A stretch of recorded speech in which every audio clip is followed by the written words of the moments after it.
Assalamualaikum warahmatullahi wabarakatuh. Perkenalkan, saya Maisrotul Hasanah, Jabatan Fasilitator Pemerintahan pada Badan Kepegawaian Pendidikan dan Pelatihan Kabupaten Kendal. Di sini saya akan menginformasikan terkait hukuman disiplin bagi PNS yang melanggar ketentuan jam kerja. Hal ini diatur dalam Peraturan Pemerintah Nomor 94 Tahun 2021 tentang disiplin pegawai negeri sipil. Jadi, dimanapun kita bekerja, akan selalu ada kewajiban dan larangan yang harus ditaati. Begitupun sebagai seorang PNS, kepadanya melekat kewajiban dan larangan sesuai peraturan dan perundang-undangan. Salah satunya adalah masuk dan menaati ketentuan jam kerja. Lantas, bagaimana jika ada seorang PNS yang tidak menaati ketentuan jam kerja tersebut? Pastinya akan ada hukuman disiplin. Untuk hukuman disiplin itu sendiri ada 3 tingkatan. Yang pertama, hukuman disiplin ringan. Yang kedua, hukuman disiplin sedang. Dan yang ketiga, ada hukuman disiplin berat.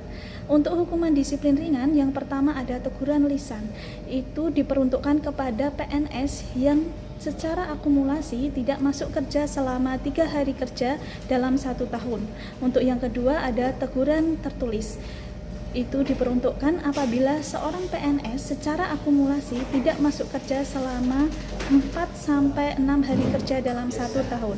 Untuk yang ketiga ada pernyataan tidak puas. Itu diperuntukkan kepada PNS yang secara akumulasi tidak masuk kerja selama 7-10 hari kerja dalam 1 tahun. Untuk tingkatan hukuman yang kedua ada hukuman disiplin sedang.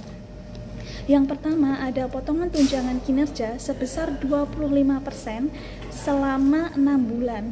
Diberikan apabila seorang PNS secara akumulasi tidak masuk kerja selama 11-13 hari kerja dalam 1 tahun. Untuk yang kedua, ada potongan tunjangan kinerja sebesar 25% selama 9 bulan. Diberikan kepada PNS yang apabila secara akumulasi tidak masuk kerja selama 14-16 hari kerja dalam 1 tahun. Untuk yang ketiga ada potongan tunjangan kinerja sebesar 25% selama 12 bulan.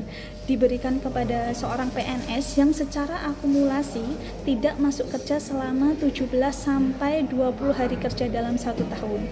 Untuk tingkatan hukuman disiplin selanjutnya ada hukuman disiplin berat.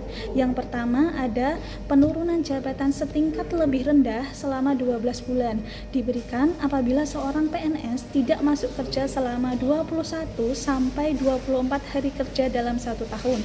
Untuk yang kedua ada pembebasan dari jabatannya menjadi